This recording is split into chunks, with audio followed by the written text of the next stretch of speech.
siga bendiciendo y fortaleciendo en todo momento. Y así como dijo el hermano, vamos a ubicarnos en Segunda de Tesalonicenses, capítulo 2. Déjenme un momentico. Segunda de Tesalonicenses, capítulo 2, versículos del 1 al 17.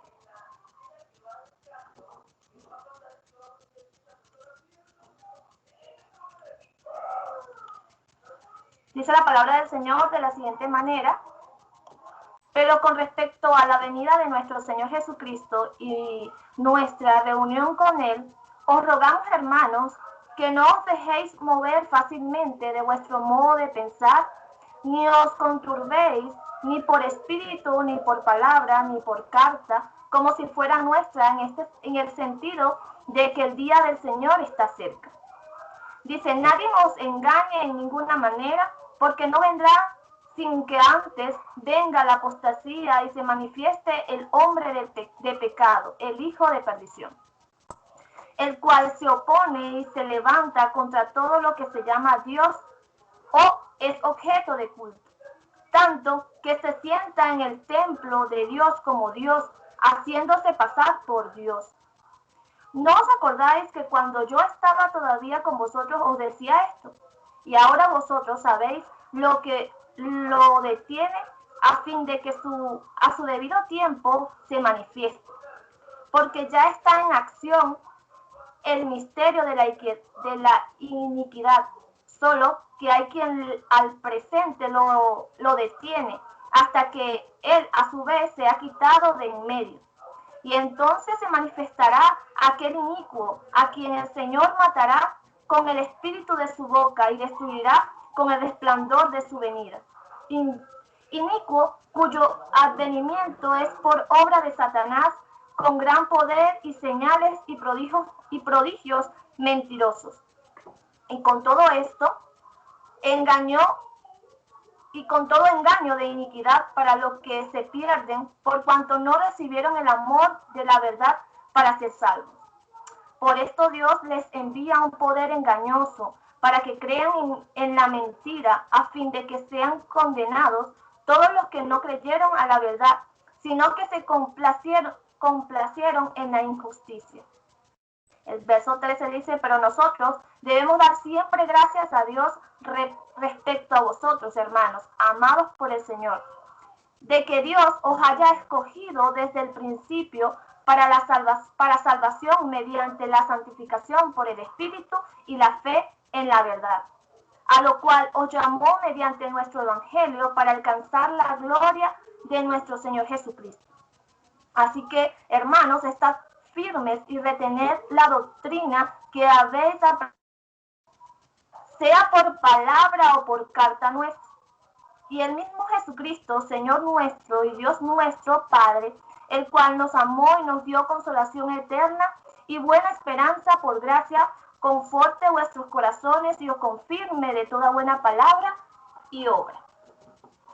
Amén. Me corresponde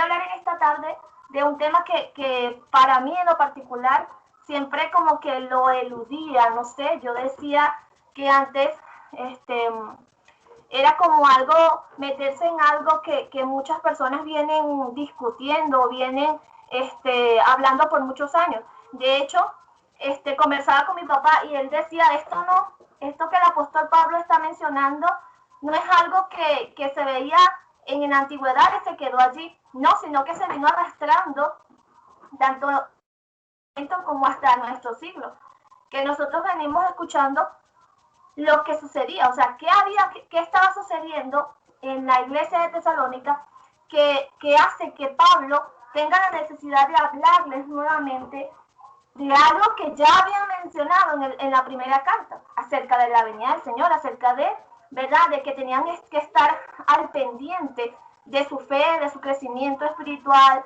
de su consagración al Señor. Ahora, en este pasaje se nos muestran dos partes o dos grandes eventos. Y dice, Pablo ha recibido noticias de que algunos, probablemente por palabras proféticas o por algo que se divulgaba alrededor de los tesalonicenses, que habían en nombre, que alguien había en nombre de Pablo decía que la venida de Cristo estaba o que ya Cristo había venido. Entonces había un sinnúmero de movimientos o de cosas que se murmuraban alrededor de la iglesia de Tesalonicenses, que eso evitó que ellos siguieran trabajando en pro a su crecimiento. Ellos se habían estancado. ¿Por qué? Porque habían abierto sus oídos a un chisme, como decimos nosotros, a algo que realmente no estaba sucediendo. ¿Por qué? Porque el versículo 1, del 1 al 3 nos dice de la siguiente manera: ahora bien, hermanos, en cuanto a la venida de nuestro Señor Jesucristo y a nuestra reunión con Él, ¿cuál es esta reunión? Si alguien pudiera decirme ¿cuál es esa reunión que menciona el apóstol Pablo en ese párrafo? ¿A qué se referiría con reunión? Sí, habla en cuanto a la segunda venida, ¿no? Cuando Él venga, dice la palabra que venga en las nubes, ¿no? Y si todos seremos arrebatados, ¿no? Exactamente. Ya Pablo como que les vuelve a recordar y les dice que en cuanto a esta reunión, a este encuentro nuevamente con el Señor, dice, le pedimos que no pierdan la cabeza. Esta es otra versión. Aquí en la versión que les leí dice que no se dejen mover fácilmente. Aquí en esta versión dice, no pierdan la cabeza ni se alarmen por ciertas profecías, ni por mensajes orales o escritos supuestamente nuestros. Es decir, ya había puesto como un parado, ya le estaba diciendo a la iglesia que eso que se estaba murmurando, eso que se estaba divulgando no venía de parte de ellos, que ese temor o eso que se estaba moviendo entre la iglesia no venía de parte de ninguno, ni de Pablo, ni de Timoteo, ni de Silvano, no venía de ellos. Entonces dice, supuestamente es nuestro, y que digan, ya llegó el día del Señor. No se dejen, dice, no se dejen de engañar de ninguna manera, porque primero tiene que llegar la rebelión contra Dios y manifestarse el hombre de maldad, el destructor por naturaleza.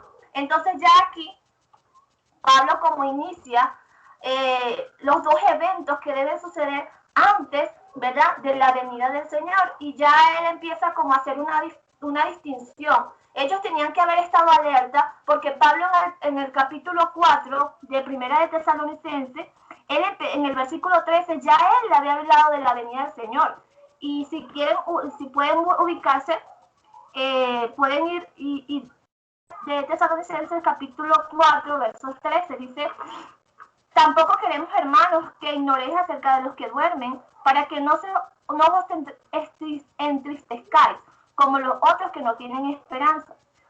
Porque si creemos que Jesús murió y resucitó, así también traerá Dios con Jesús a los que durmieron en él. Por lo cual os decimos esto en palabra del Señor, que nosotros que vivimos, que habremos quedado hasta la venida del Señor, no precederemos a los que durmieron, porque el Señor mismo, con voz de mando, con voz de arcángel y con trompeta de Dios, descenderá del cielo y los muertos resucitarán primero. Entonces ya Pablo les estaba diciendo ya algo que ellos tenían que haber recordado en la primera carta que él había enviado.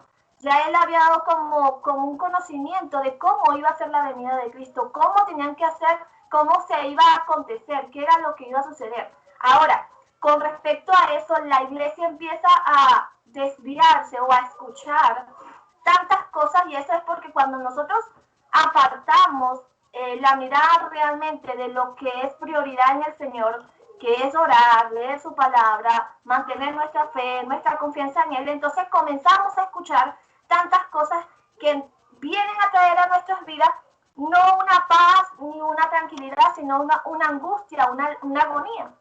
Y eso era lo que estaba sucediendo en los tesalonicenses. Ellos se habían dejado atormentar por falsas doctrinas, pues pensaban que ya la venida del Señor había llegado y que por ende ellos se habían quedado y estaban pasando, ¿verdad?, por tribulación. Y habían entonces dejado de un lado lo que realmente ellos habían y tenían que estar, que era atendiendo sus trabajos, atendiendo la obra, llevando el evangelio, sino que ya estaban atemorizados. Pero Pablo empieza a demostrar que no se encuentran en el día del Señor ya todavía, ya que si así fuera, entonces habían ciertas cosas que tenían que haber pasado. Y la primera se menciona, la primera que se menciona es la apostasía. Pero antes Pablo tenía que corregir eso, tenía que hablarle y hacerles ver a ellos que lo que estaban mencionándose no era correcto, que no era ni por espíritu, ni por palabra, ni por carta lo que iba a pasar. No, lo que estaba escrito iba a acontecer, pero cuando llegaran unos eventos importantes. Y la primera de esos, ¿verdad? Apostasía. Ahora, ¿qué es la apostasía? ¿Qué quiere decir la palabra apostasía?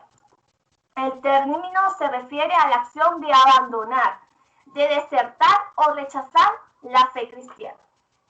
Y cuando Pablo se lo hace mención, en el versículo 3 dice, porque no vendrá, o sea, la venida del Señor sin que antes venga la apostasía, que se manifieste, ¿verdad? Una de las características que va a hacer ver que ya el Señor debe venir. Y es esto, es el hecho de que las personas entonces desviaran su mirada realmente de la doctrina del Señor. Pablo advirtió a la iglesia de Tesalonicenses sobre algo que sucedería en los tiempos del fin. Le decía que habrán personas que abandonarán su fe, o sea, serán apostatarán, para seguir enseñándoles enseñanzas engañosas y diabólicas. Echarán de lado todo lo que han conocido sobre Jesús y preferirán ir tras mentiras y engaños. Y nosotros nos podemos poner a pensar, no, pero eso ya está sucediendo. Eso está pasando actualmente. Pero realmente lo que Pablo estaba diciéndoles es que esto va a ser peor. O sea, las personas no van a pensar, si alguien puede ubicarse en primera de Timoteo 4 del 1 al 2, y quien pueda leérmelo, por favor.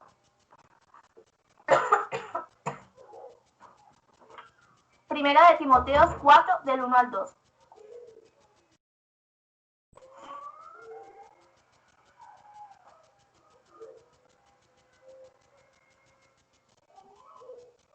A ver, lo leo. Ajá. Dice la palabra de Dios, 1 Timoteo 4, 1 y 2. Pero el Espíritu dice claramente que en los postreros tiempos algunos apostatarán de la fe, escuchando espíritus engañadores y a doctrinas de demonios, por la hipocresía de mentirosos que teniendo cauterizada la por la hipocresía de mentirosos que teniendo cauterizada la conciencia, hasta ahí, es 1 y 2. Ajá. Ahora Judas 17 al 19. Judas del 17 al 19, ¿qué dice? ¿Alguien que pueda ubicarlo también?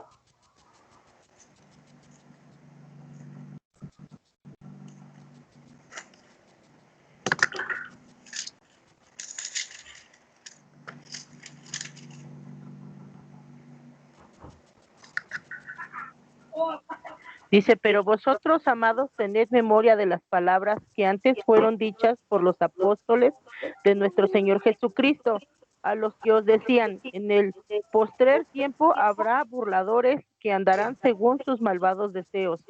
Estos son los que causan divisiones, los sensuales que no tienen al Espíritu. Exactamente, entonces ya el apóstol Pablo le estaba dando una de las características que debería ver, que antes de que venga el Señor, o sea, si ellos estaban temerosos porque creían que se habían quedado en el rapto del Señor, que ellos ya no habían sido parte de esa grey que había marchado con el Señor porque creían que ya había venido el Señor. Entonces Pablo les advierte, le dice, no, eso no ha pasado porque hay cosas que deben suceder antes de la venida del Señor. Dice, el día del Señor no podrá comenzar ni el periodo de la gran tribulación hasta que haya tenido lugar la partida de la verdadera iglesia. No, ellos no podían pretender y decir que se habían quedado, que ya el Señor había venido, que iban a comenzar las tribulaciones, que iban a empezar cosas. ¿Por qué? Porque realmente no estaba aconteciendo eso. O sea, solamente eran alarde de las personas. Yo recuerdo que más pequeña, nosotros asistíamos a la iglesia pentecostal, allí nacimos, y ellos siempre, constantemente, estaban con ese temor, no, con ese miedo, no era temor. Yo digo que temor es una cosa, es algo que te lleva y conlleva a una firmeza, a una fidelidad. El miedo es lo contrario, el miedo vive siempre con esa angustia de lo que va a suceder y entonces te desvía, y eso era lo que estaba pasando en la iglesia de Tesalonicenses. Y yo siempre escuchaba que decía, la venida del Señor está cerca, la venida del Señor está cerca, hasta que las personas como que se aburrieron, o sea, como que tomaron eso ya por juego. Y era porque nosotros no podemos estar a la ligera diciendo cosas o hablando cosas que realmente no se está viviendo. O sea, sí está bien poderle hablar al creyente o a la iglesia, a las personas, que hay una venida del Señor, que sí, realmente Dios va a venir, va nuevamente a levantar a su rey, porque por algo nos escogió con la intención de que nosotros pudiéramos servirle, ¿verdad? Honrarle, y también podríamos hablar a otros acerca de él. Pero todo es a su debido tiempo, por eso es que dejó su palabra para que nosotros pudiéramos escudriñarla y a través de ella ir aprendiendo paso a paso lo que Dios quiere, ¿verdad? De la manera en que quiere que nosotros podamos guiarnos y caminar en él. Primera de Tesalonicenses 4, del 16 al 17 dice: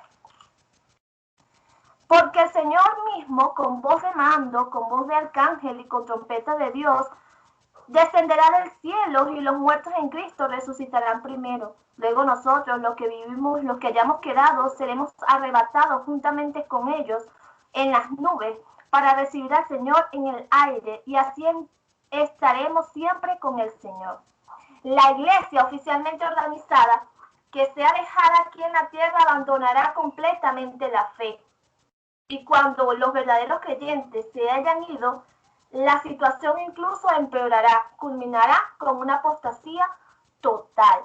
Es decir, las personas no pueden estar hablando, no pueden estar, era lo que Pablo le estaba haciendo referencia, no abran sus oídos a cosas que la gente esté comentando, o a cosas que la gente quiera meterles miedo, quieran atribularlos. Él lo que le estaba diciendo era: primero tienen que fortalecer su fe y escuchar, ¿verdad? Realmente lo que viene a acontecer. La palabra está enseñándole cuáles son los pasos que se van a seguir para que realmente, venga el Señor, para que realmente se cumpla ese arrebatamiento, para que realmente se cumpla esa segunda venida del Señor, y que se cumpla por completo lo que Dios demanda, para que, ¿verdad? Ya está el que sea juzgado, el que sea pasado, ¿verdad?, de esa lista de lo bueno y lo malo que ya ha hecho, pues Dios, primero hay un proceso por el que tenemos que pasar.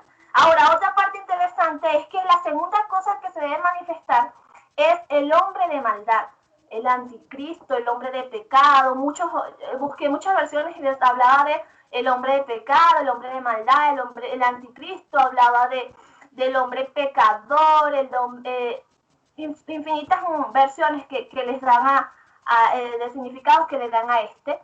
Y dice: será el hombre que reorganizará el imperio romano. Ese es uno de los comentarios que dice: y finalmente se convertirá en un dictador mundial.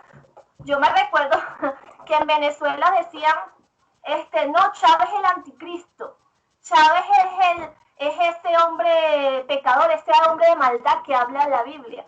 Y mi papá decía: pero nosotros no podemos estar hablando de esa forma.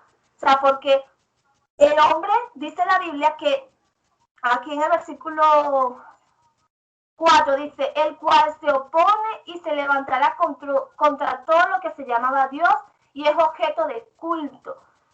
Y entonces, como mostraban y hacían referencia a este presidente por las cosas que comenzó a hacer. Pero realmente aquel hombre que venga, dice que será un dictador mundial, no de una nación, no de un solo pueblo, dice de todo el mundo. Él va a engañar al mundo, él pondrá él podría ser un personaje contemporáneo, exactamente, pero no podrá aparecer asumiendo el poder o revelar quién es hasta que no que comience el periodo de la tribulación. Es decir, ya este hombre puede estar presente en algún lugar, pero no se va a mostrar hasta que todo lo que Dios dice en su palabra sea hecho. También dice en 1 Juan, capítulo 4, si quieren ubicarse, pueden buscarlo también, en 1 de Juan, capítulo 4, versos 2 y 3. Dice, en esto conoce el Espíritu de Dios. Todo espíritu que confiesa que Jesucristo ha venido en carne es de Dios. Y todo espíritu que no confiesa que Jesucristo ha venido en carne no es de Dios. Y este espíritu este es el espíritu del anticristo, el cual vosotros habéis oído que viene y que ahora ya está en el mundo. Es una figura prominente en la Biblia y la última personificación del espíritu del anticristo hablado en este pasaje. Para llamarlo el hijo de perdición significa que su carácter está marcado por la destrucción. No es un hombre que viene a traer amor, no es un hombre que es personificado, él viene a personificar como lo que fue Jesús, ¿verdad? Pero que la diferencia es que él viene es con una forma de engaño, de maldad. Él va a presentar por un tiempo paz, serenidad, y ahí es donde cuando nosotros en nuestra fe va a ser medida. ¿Por qué? Porque lo que realmente hemos conocido la palabra de Dios y hemos sido afirmados en ella es que nos vamos a dar cuenta que realmente no es verdad lo que él profana, porque un momento va a haber paz, un momento va a haber tranquilidad, serenidad, pero en un abrir y cerrar de ojos también va a haber guerra, destrucción y va a haber, ¿verdad? Él se va a mostrar tal cual es, porque viene a engañar, viene a destronar. Lo que él quiere es de destronar, ¿verdad? Sentarse en el templo de Dios y hacer sus maldades. También en segunda de Pedro, capítulo 3, segunda de Pedro, capítulo 3, versículos 15 al 17, dice de la siguiente manera: y tener entendido que la paciencia de nuestro Señor es para la salvación, como también nuestro amado hermano Pablo, pero según la sabiduría que le ha sido dada, os ha escrito. Casi en todas sus epístolas ha hablado en ellas de estas cosas, entre las cuales hay algunas difíciles en entender, las cuales los indoctos e inconstantes tuercen, como también las otras escrituras para su propia perdición. Así que vosotros, oh amados, sabiendo que de antemano guardaos, no sea que arrebatados por el error de inicuos caigas en vuestra firmeza. Pedro también advierte a los hermanos sobre la importancia de mantenerse alerta y de no dejar llevar por esas personas. El que se deja arrastrar por el error pierde la estabilidad y cae. Cuando nosotros realmente no estamos buscando de la palabra de Dios y no nos afirmamos en ella, no la leemos, no la meditamos y no entendemos, ¿verdad?, lo que Dios quiere hablar a través de ella, pues pasa lo que el apóstol Pablo le vuelve a recordar a los tesalonicenses. Ya yo les había venido hablando de la venida del Señor, pero eso no era el enfoque que él quería que ellos estuvieran allí nada más. Él quería que ellos se esforzaran en su fe, en su amor, en su compromiso hacia el Señor, porque allí ellos estaban firmes allí, no había doctrina, ni carta, ni algo que pudiera engañarlos o hacerlos tropezar. Ahora, ¿cómo se va a presentar este hombre? También nos empieza a detallarle Pablo a los tesalonicenses y dice, lo que el hombre del pecado hace. Primero, el versículo 4 dice, se opone. Si gustan, pueden buscar Apocalipsis 13, 6, también nos menciona esta parte. El hombre de pecado, él viene a oponerse y se levanta, ¿verdad?, en maldad. Dice el versículo 3, el capítulo 13 de Apocalipsis, versículo 6, y abrió su boca en blasfemia contra Dios, para blasfemar en su nombre, de su tabernáculo y de los que moran en el cielo. Este hombre se va a oponer, va a hacer un tropiezo, ¿verdad? Para que aquellos que han aprendido de Dios, han buscado de su fe, han estado en las enseñanzas del Señor, pues no puedan proseguir, no puedan seguir, no puedan buscar más del Señor. Otra característica de este hombre, de lo que va a hacer o lo que hace, es que se sienta como Dios en el templo. Y eso también es mencionado. Allí dice, en el versículo, en el mismo 4, en parte B, dice, tanto que se sienta en el templo de Dios como Dios, haciéndose pasar por Dios. Por eso es que dice que es un hombre de engaño, de mentira. Él quiere venir a hacerse pasar por Dios, el cual no tiene poder. Y sin embargo, el apóstol Pablo menciona que esto mismo lo va a permitir Dios para que nosotros, todo aquel que haya quedado, que esté, sea aprobado y sea, ¿verdad? Porque hubo una oportunidad, hubo un tiempo en el que Dios nos da para que nosotros podamos ser firmes en su palabra, ser firmes en la búsqueda de Él. Entonces, también Daniel, versículo 11, 31, menciona esto. Daniel, capítulo 11, verso 31. Dice, y se levantará de su parte tropas que profanarán el santuario y la fortaleza y quitarán el continuo sacrificio y pondrán la abominación desoladora. Es decir, se montará queriendo poder y queriendo gobernar a todos, ¿verdad? También otro aspecto en él es que se mostrará a él mismo de que él es Dios. Él va a hacerse esa figura, va a identificarse como el Dios verdadero y sabiendo que no lo es. Satanás ha peleado la carrera del hombre, ha planeado la carrera para reflejar el ministerio de Jesús. Recordemos que Satanás siempre ha querido imitar, querido hacerse un Dios, pero como él no lo ha logrado, pues busca se vale de sus artimañas para entonces que el ser humano, el que realmente no está confiando en Dios, no está buscando de Él, no está firme en Él, pues sea turbado, sea removido de su fe. Segunda de Tesalonicenses 2:9 nos dice eso, dice, y el inicuo cuyo avenamiento es por obra de Satanás con gran poder y señales y prodigios mentirosos, y con todo engaño e iniquidad para los que se pierdan, por cuanto no recibieron el amor de la verdad para ser salvos. Entonces este hombre viene con esta forma, con esta manera para ponerse en el trono, para hacer caer al hombre de Dios. Dice, lo que también retiene a este hombre pecador, lo dice también nuestro pasaje, dice,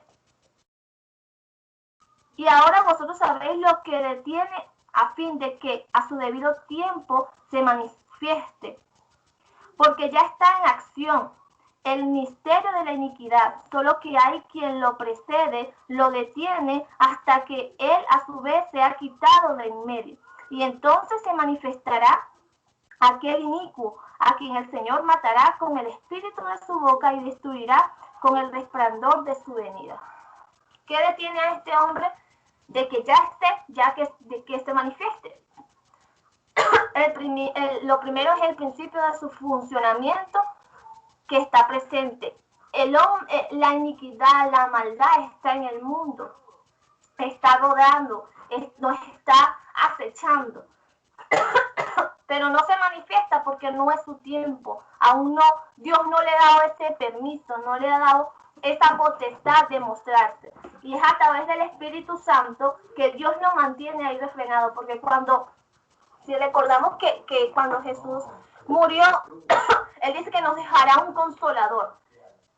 Es decir, no nos iba a dejar solos. Satanás sigue allí lanzando sus dardos, lanzando su maldad a nuestras vidas, pero es el Espíritu Santo quien lo detiene, quien hace que no siga, ¿verdad?, constantemente en esa lucha con nosotros, porque cuando nosotros acudimos al Padre, acudimos al Espíritu Santo, Él nos afirma, Él nos fortalece y Él detiene esa acechanza en contra de nosotros.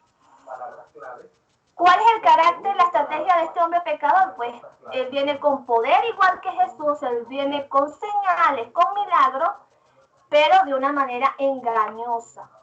No es nada, es como esa mentira. Él viene a mostrarle algo bonito, pero que realmente su detrás, la parte trasera de eso, lo que trae es engaño, trae maldad. Y entonces, ¿quiénes van a ser perturbados con eso? Aquellos que no tienen firmeza. Por eso que el apóstol Pablo fue inmediatamente a escribirle nuevamente a la iglesia, a que se detuvieran de tener miedo, que ya se volvieran a concentrar a lo que ellos habían aprendido de ellos, a tener nuevamente firmeza en el Señor, constancia en su palabra y volvieran a su trabajo. ¿Por qué? Porque la venida del Señor no estaba ahí, no había llegado, no era el momento, porque tenía que acontecer todo lo que él anteriormente iba a comenzar a explicarle. Dice, el anticristo encarna todo lo que es profano y blasfemo, todos los elementos imaginables de impiedad, todo aquello que perturba la paz, que daña el amor, que destruye, ¿verdad?, la verdad de Dios, que quiere destruir la verdad de Dios, y que en lugar de ser repudiado, será bienvenido por judíos así como paganos. Es decir, cuando el apóstol Pablo le quiso darle esta alerta a la iglesia, es que ellos tenían que entender que esa persona no va a ser rechazada. Esa persona no va a ser pasada por a simple vista, no. Esa persona va a ser aceptada por muchos. ¿Por quiénes? Por aquellos que realmente no han buscado de Dios, porque realmente no han conocido la verdad de Dios y se han dejado llevar por cosas engañosas de este mundo. Entonces, ¿qué debe motivar a los creyentes acerca de los últimos días? ¿Qué nos debe motivar a confiar en Dios? ¿Qué nos debe motivar a mantenernos firmes? Eso también se lo muestra Pablo, luego de explicarle todo esto a la iglesia, de alertarlos a lo que estaban haciendo y dejando de hacer. Él les da un consuelo, él les muestra una verdad. En 2 de Tesalonicenses, capítulo 2, versículos 13 al 17. Y dice de la siguiente manera: pero nosotros debemos dar siempre gracias a Dios respecto a vosotros. ¿Por qué? Dice, hermanos amados por el Señor, de que Dios os haya escogido desde el principio. Entonces, lo primero que debe motivarnos es que Dios nos eligió para salvación, nos eligió desde el principio. No fue algo que fue al azar, no, ya desde el momento que nos formó en el vientre de nuestras madres, ya Él tenía una elección para nosotros. Una de las cosas que yo le explicaba, he hablado con nuestra hermana Isabela el día de ayer, es que si Dios ha querido, en el principio, en la creación del mundo, Él fuera visto que el hombre no le sirvió y se acabó, dejó eso así y ya. No, pero Él tenía un deseo, un anhelo de amarnos, de que nosotros pudiéramos adorarle, servirle y que nosotros también pudiéramos hablar a otros de Él. Por eso entonces volvió nuevamente esa redención en nuestras vidas y nos dio la oportunidad a través de su Hijo Jesucristo para que nosotros pudiéramos ser salvos. Es en nosotros el deseo de seguir esa elección. Él nos da esa oportunidad de nuevamente redimirnos de ese pecado, quitarnos ese temor, ese miedo, esa ansiedad, que yo creo que fue lo que más que todo atacó a los tesalonicenses. Recordemos que Pablo no pudo irlos a ver, no pudo estar con ellos, pero nunca los dejó solos. Envió a Timoteo, él le dio razón de ellos, les informó de su fe, de su confianza, les habló, les motivó, pero aún así había cosas en ellos que los hizo retroceder, los hizo moverse, es como tambalear en esa fe. Entonces, por eso es que Pablo nuevamente se anima a escribirle, nuevamente se enfoca, ¿verdad?, a que estos creyentes no se perdieran, no recordaran que fueron elegidos para salvación, fueron escogidos, así como cada uno de nosotros. A veces nosotros nos sentimos desanimados, nos sentimos perturbados por tantas cosas. Hoy hablaba con mi familia en Venezuela y, oye, escucharles de tantas necesidades, tantas cosas, yo decía, Dios mío, dame la fuerza, porque no escuchar que no tengan comida, que está pasando por cosas, es como perturbante. Y eso nos trae como desaliento. Pero Dios nos vuelve a recordar que Él nos eligió para salvación. Aun cuando pasemos por tantas cosas, Dios nos ha escogido en medio de tantas personas. David siempre se los dice, les recuerda, él comenta que a su hermano era que lo visitaban y él detrás de una cortina escuchaba hasta que Dios tocó primero su corazón de él y Dios transformó su vida. ¿Y por qué? Porque ya Dios le había elegido, ya Dios sabía que en ese hogar había dos personas, pero que uno, ¿verdad?, más que el otro anhelaba conocerle, y sin embargo los dos pudieron alcanzar esa salvación. Otra de las cosas que se menciona es la santificación, y le dice, el apóstol Pablo le dice que Dios os haya escogido desde el principio para salvación mediante la santificación por el Espíritu.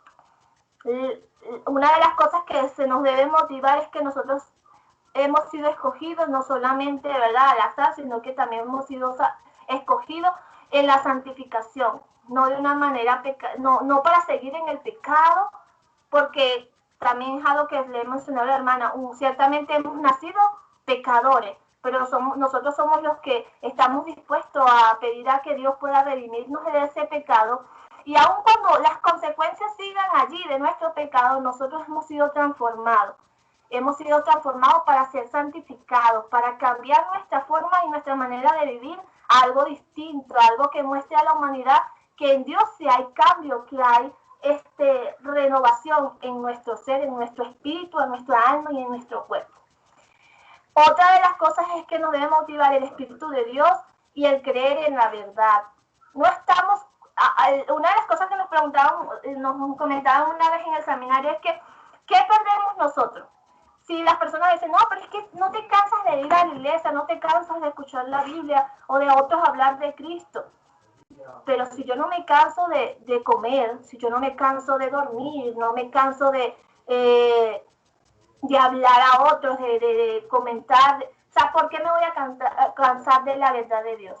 Si yo creo en la verdad, si de todo lo que está en la Biblia acontece, es algo bien para mí porque estuve en la verdad. Pero si esto no llegara a acontecer, tampoco he perdido nada, porque esto ha transformado a muchas personas. La palabra ha hecho cambio en los seres humanos. Y si esto no es bueno, pues ya.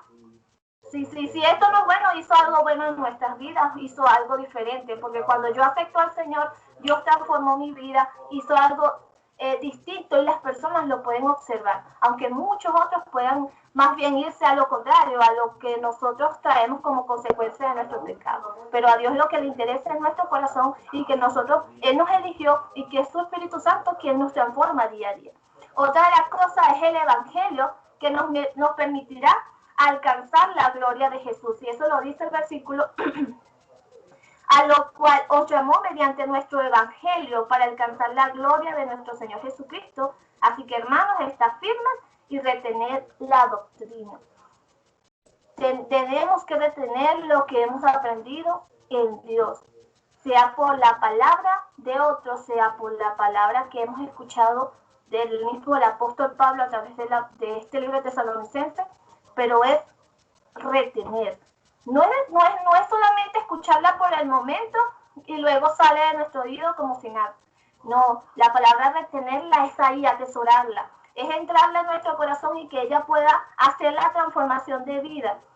Es el que ella pueda motivarnos a siempre orar, a siempre buscar de su palabra, a hablar a otros. El Evangelio fue traído a nosotros, ¿verdad?, en palabra, en hechos.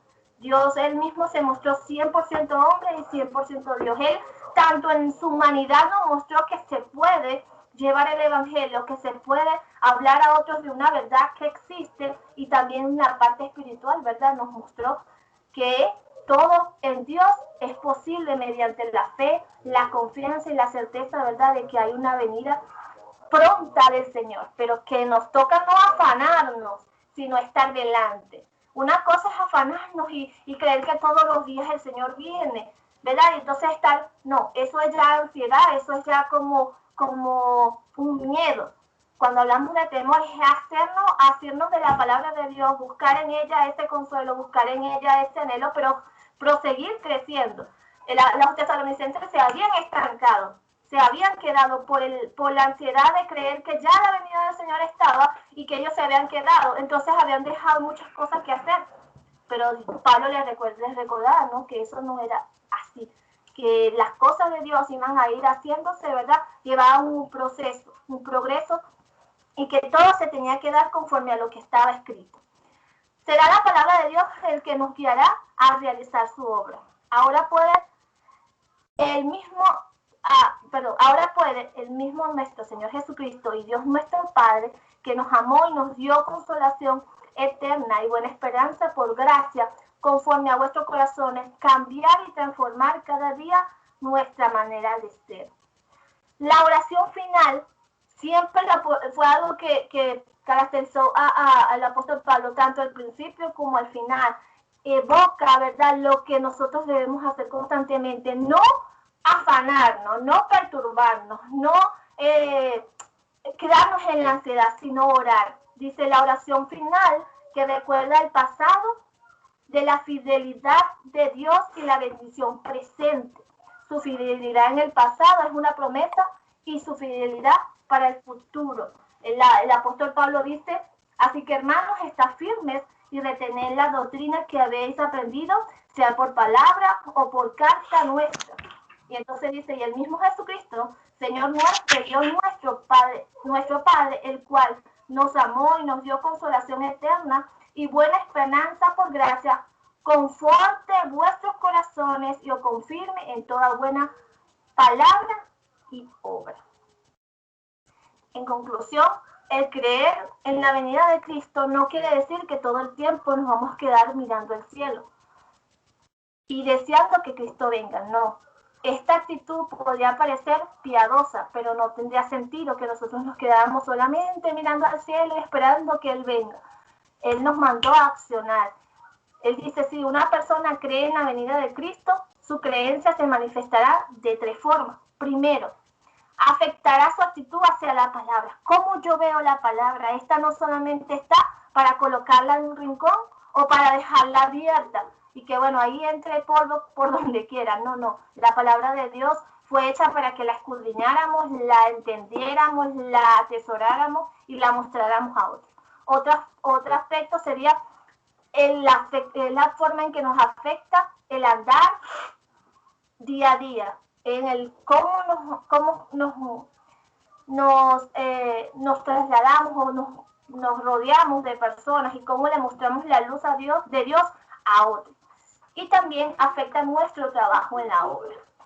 Lo que nosotros hemos querido a través de estos 2 libros de estas 2 cartas, de Primera y Segunda Tesalonicenses, es recordar la importancia de nuestro crecimiento como iglesia. ¿Qué estamos haciendo nosotros para que nuestra iglesia crezca? Solamente nos estamos quedando esperando la venida de Cristo. Estamos haciendo lo que dice este escritor, de mirar solamente el cielo y esperar y desear que venga Cristo. No, Él nos ha mandado a accionar, a aprender de su palabra, a vaciarnos en otro, ¿verdad? Y extender el trabajo que nos ha dejado en esta tierra. No es el apóstol Pablo le deseaba que los tesalonicenses confirmaran y afirmaran cada día su fe, por el motivo de que habían otros a su alrededor que necesitaban escuchar su palabra. Así que nosotros estamos llamados a eso, a aferrarnos en la palabra, a aferrarnos en lo que hemos creído, afirmar nuestros pasos y trabajar por la obra. Entonces, cuando nosotros decimos que realmente creemos en la venida del Señor, tenemos que tener estas acciones en nuestras vidas. Cerramos con 2 de Pedro 3:18, dice: más bien crezcan en la gracia y en el conocimiento de nuestro Señor y Salvador Jesucristo. Al sea la gloria, la honra y para siempre. Amén. Amén. Dios les bendiga, hermano. nuestro hermano